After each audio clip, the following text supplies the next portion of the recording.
It looked like he had the camera two different. Dee Hurtage was thrilled when she won a party at Deja Vu for 16 of her friends.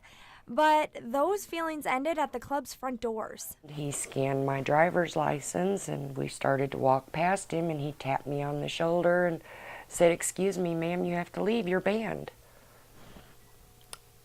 I said, "What?" He said, "You're banned." And I was like, "Yeah, okay, right." That was humiliating to have to turn around in front of my friends and walk back through that line and all them people are looking at you like, "What did you do?" Hurtage had no idea she was on Deja Vu's new permanent ban list. She'd landed there after a previous trip to the club when managers asked someone in the group that included Hurtage to leave.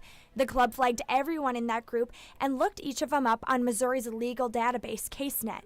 Well, it turns out Hurtage had a misdemeanor in 2011 for supplying liquor to a minor.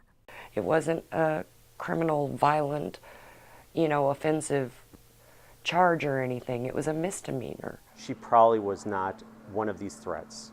But to be fair to the system we have in place, to be consistent with what we have in place, to avoid the possible liability or a lawsuit that says we're discriminating because of race, religion, or sex, we said this is the standards we placed, and unfortunately she met the standards.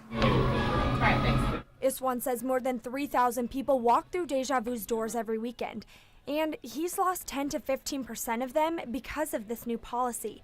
But Iswan says Deja Vu had to do this for the future of its business. It only takes one severe event, whether it was a large fight, a possible stabbing, worst case scenario, some type of shooting. If just one of those were to ever occur, then I've basically just lost my business. There have been these instances happen in Columbia, in Jeff City. Other bars eventually will be doing this and it will become a nationwide trend because it does take liability off of the establishment.